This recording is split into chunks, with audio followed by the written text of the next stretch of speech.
नमस्कार दोस्तों, कैसे हैं आप सब। मैं सभी आशा करता हूँ सभी दर्शकों को। एक कौवे को देखकर यमदूत रोज़ मुस्कुराता था। कौवे को लगा कि अब मेरी मौत नज़दीक है। उसका मित्र गरुड़ ने उसे हजारों योजन दूर ले गया, लेकिन वहाँ खुला यमदूत मुस्कुराते का रहस्य। आइए जानते हैं कहानी के माध्यम से क्या होता है इस कहानी में। वीडियो को लाइक करके चैनल को सब्सक्राइब करना। चलिए जानते हैं कहानी। इस कहानी के माध्यम से आप लोग जानेंगे कि मृत्यु कहीं भी आप चले जाओ, मृत्यु आपका पीछा नहीं छोड़ेगी। तो क्या वो कहानी है? ये कहानी का जिक्र महाभारत और भागवत गीता में कई बार किया गया है। और तो जानते हैं। एक कौवे के गरुड़ से बहुत मित्रता थी। दोनों काफ़ी समय से मित्रता की में जुड़े रहते थे और मित्रता उनकी इतनी गहरी होगी कि आपस में वो कोई भी बात नहीं छिपाते थे।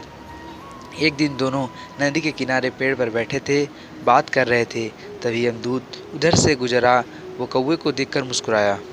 गरुड़ और कौवे ने उसे यमदूत को देखकर अनदेखा कर दिया और अपनी बातों को जारी रखा।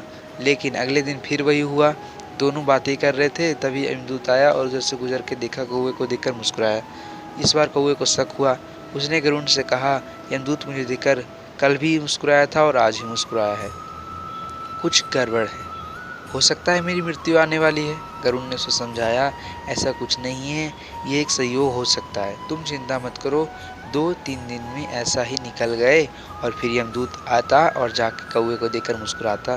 तो कौवे को यकीन हो गया कि अब मेरी मृत्यु तो नज़दीक हो चुकी है। उसने गरुड़ को कहा, मैं मरना नहीं चाहता, लेकिन ये यमदूत ज़रूर मेरे प्राण निकाल लेगा। गरुड़ को लगा कि अब सही में शक हो चुका है। कौवे का शक सही है। उसने कौवे को धैर्य बढ़ाया और उसने कहा, तुम चिंता मत करो, मैं तुम्हें यहाँ से बहुत दूर लेके चलता हूँ। ये यमदूत तुम्हें यहाँ नहीं दिखाई देगा। गरुड़ ने कौवे को अपनी पीठ पर बिठाया और उस जंगल से हजारों किलोमीटर दूर कैलाश पर्वत पर ले गया। दोनों को ये देखा आते आए तो डर नहीं लगा। अब ये डर नहीं है, यहाँ पे कोई डर नहीं है। अब यहाँ पे आराम से तुम रह सकते हो। उसने कौवे को गरुड़ से कहा।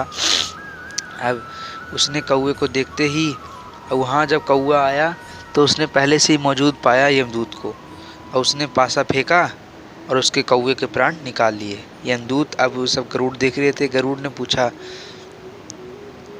कि तुम इस जंगल में गरुड़ ने पूछा, तुम इस जंगल में मुस्कुरा क्यों रहे थे? इसे मारना ही था तो तुम वही मार देते। यमदूत ने जवाब दिया, इसकी मौत कैलाश के पर्वत पर ही लिखी थी, लेकिन 4-5 दिन पहले इसे जंगल में देखकर मुझे आश्चर्य हो गया कि ये इतने कम समय में वहाँ तक कैसे पहुँचेगा। लेकिन क्योंकि इसके पंख भी छोटे छोटे हैं और हजारों योजन दूर कैलाश पर्वत है, कैसे पहुँचेगा। यही सोचकर मैं रोज